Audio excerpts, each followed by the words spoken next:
दिल्ली और एनसीआर में घना कोहरा, यातायात प्रभावित। कोहरे के कारण ट्रेनें और उड़ानें देरी से चल रही। दिल्ली और पूरा एनसीआर शुक्रवार सुबह घने कोहरे से ढका रहा, जिसके कारण दृश्यता में काफी कमी आई और यातायात में परेशानी आई। सुबह 9:30 बजे तक दिल्ली एयरपोर्ट पर दृश्यता 0 मीटर थी। कोहरे के कारण कई ट्रेनों और उड़ानों में देरी हुई, जिससे 100 से अधिक उड़ानें प्रभावित हुई। पिछले 12 घंटों में पालम में 100 मीटर और सफदरगंज में 300 मीटर दृश्यता दर्ज की गई। ठंड के मौसम के कारण लोग अलाव का सहारा ले रहे थे। दिल्ली के अपोलो अस्पताल में डॉक्टर तरुण साहनी ने बताया कि ठंड में रक्त वाहिकाओं के सिकुड़न से रक्तचाप बढ़ जाता है, जिससे स्ट्रोक और दिल का दौरा पड़ सकता है। प्रयागराज कुंभ 2025 डोम सिटी बुकिंग नियम और कीमतों में बदलाव। 51 करोड़ की लागत से बना डोम सिटी, लग्जरी सुविधाएं उपलब्ध। उत्तर प्रदेश के प्रयागराज महाकुंभ में डोम सिटी में डोम या कॉटेज बुक करने को लेकर उत्तर प्रदेश के प्रयागराज महाकुंभ में डोम सिटी में डोम या कॉटेज बुक करने को लेकर कुछ शर्तें हैं। अगर आप कंपनी की साइट से बुकिंग करते हैं तो आपको अतिरिक्त कीमत चुकानी पड़ेगी, जबकि ट्रैवल साइट से बुकिंग करने पर कम कीमत लगेगी। स्नान तिथियों पर कम से कम 3 रात की बुकिंग अनिवार्य होगी, जैसे 13 से 14 जनवरी के स्नान के लिए 12 से 14 जनवरी की बुकिंग और 29 जनवरी के स्नान के लिए 28 से 30 जनवरी की बुकिंग। ईवो लाइफ और मेक माई ट्रिप जैसी वेबसाइट से बुकिंग करने पर शुल्क में अंतर। प्रधानमंत्री मोदी की ओर से भेजी गई चादर अजमेर दरगाह पर पेश की जाएगी। चादर भेजकर पीएम मोदी ने देश के समृद्ध आध्यात्मिक धरोहर को सम्मानित किया।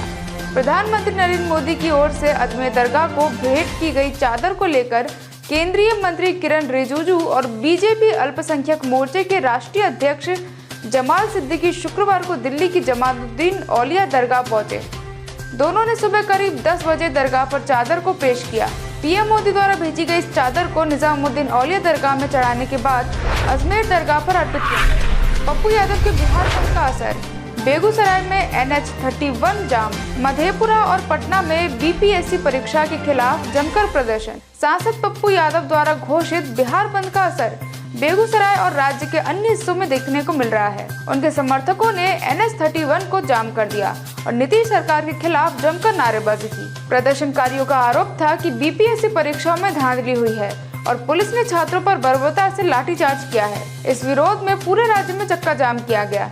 पप्पू यादव ने मांग की कि बीपीएससी परीक्षा रद्द की जाए, अन्यथा आंदोलन जारी रहेगा। भोपाल गैस कांड का कचरा जलाने पर पीथमपुर में विरोध तेज। इंदौर से पीथमपुर पहुंचे प्रदर्शनकारी। सीएम के प्रयासों का विरोध में नहीं असर। भोपाल गैस कांड के कचरे को पीथमपुर में जलाने के खिलाफ विरोध बढ़ता जा रहा है। आज सुबह से पीथमपुर पूरी तरह से बंद है, जहां दुकानों को स्वेच्छा से बंद किया गया है। लाखों लोग सड़कों पर प्रदर्शन कर रहे हैं, जिसके कारण पुलिस को लाठीचार्ज करना पड़ा। भोपाल से पीथमपुर में कचरा आने के बाद प्रशासन और जनप्रतिनिधियों की चिंता बढ़ गई है, लेकिन उनकी समझाइश का कोई असर नहीं हुआ। विभिन्न संगठनों और संस्थानों ने मिलकर इसका विरोध किया है। पाकिस्तान ने भारत में बेहतर रिश्तों के माहौल बनाने के लिए अपील की। जयशंकर की पाकिस्तान यात्रा को लेकर पाकिस्तान में सकारात्मक प्रतिक्रिया। पाकिस्तान ने एक बार फिर भारत के साथ संबंधों को बेहतर करने की आवश्यकता पर जोर दिया है। पाकिस्तान के विदेश मंत्री इशाक डार ने कहा कि संबंधों में सुधार के लिए दोनों पक्षों की सक्रियता जरूरी है, यह एक तरफा नहीं हो सकता।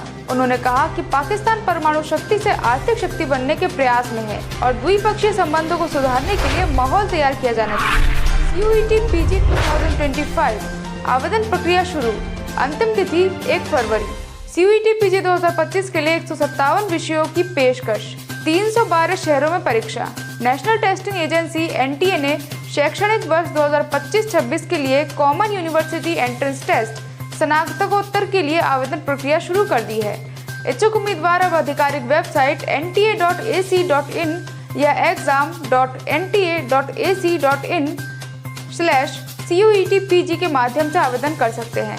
आवेदन की अंतिम तिथि 1 फरवरी 2025 रात 11:50 तक है, जबकि आवेदन शुल्क का भुगतान 2 फरवरी 2025 तक किया जा सकता है। आवेदन फॉर्म सुधार की विंडो 3 फरवरी से 5 फरवरी 2025 तक खुलेंगी।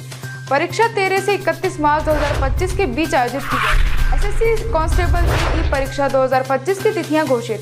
4 फरवरी से शुरू होंगी SSC GD परीक्षा 2025। परीक्षा की तिथियां और पैटर्न की पूरी जानकारी। कर्मचारी चयन आयोग SSC ने 2025 के SSC कांस्टेबल GD परीक्षा की तिथियां घोषित कर दी है। ये परीक्षा केंद्रीय सशस्त्र पुलिस बलों CAPF SSF में कांस्टेबल GD असम राइफल्स में राइफलमैन, जीडी और नारकोटिक्स कंट्रोल ब्यूरो में सिपाही के लिए आयोजित की जाएगी। परीक्षा 4 फरवरी 2025 से शुरू होगी और अंतिम परीक्षा 25 फरवरी को होगी। परीक्षा के लिए कुल 39,481 पदों के लिए भर्ती प्रक्रिया चल रही है। परीक्षा में 4 भाग होंगे: सामान्य बुद्धि और तर्क, सामान्य ज्ञान और जागरूकता, प्रारंभिक गणित और अंग्रेजी या हिंदी। ये परीक्षा कंप्यूटर आधारित टेस्ट CBT मोड में आयोजित किया जाएगा। केंद्र सरकार ने ग्रामीण स्वास्थ्य सेवाओं के विस्तार की योजना शुरू की।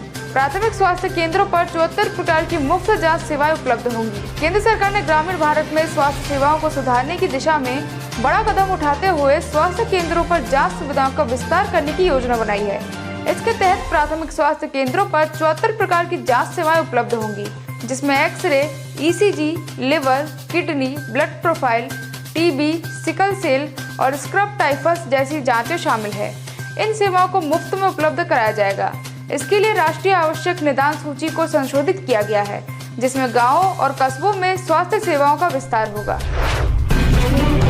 दिल्ली पुलिस ने किया बांग्लादेशी नागरिकों को बसाने वाले गिरोह का पर्दाफाश। बांग्लादेशी नागरिकों के अवैध घुसपैठ में मदद करने वाले 4 आरोपी गिरफ्तार। दिल्ली पुलिस ने एक गिरोह का पर्दाफाश किया है जो बांग्लादेशी नागरिकों को दिल्ली में अवैध रूप से बसाने में मदद करता है। पुलिस ने बांग्लादेशी नागरिकों सहित 4 आरोपियों को गिरफ्तार किया है, जिनमें 2 भारतीय नागरिक भी शामिल है। पर आरोप है कि ये बांग्लादेशी नागरिकों के लिए फर्जी दस्तावेज तैयार करने और उन्हें भारत में अवैध तरीके से प्रवेश कराने में मदद करते हैं। पुलिस ने इस गिरोह से संबंधित दस्तावेज जैसे फर्जी आधार, पैन कार्ड, भारतीय पासपोर्ट आवेदन आदि बरामद किए हैं। ये गिरोह असम और मेघालय के रास्ते डंकी रूट का इस्तेमाल करता था।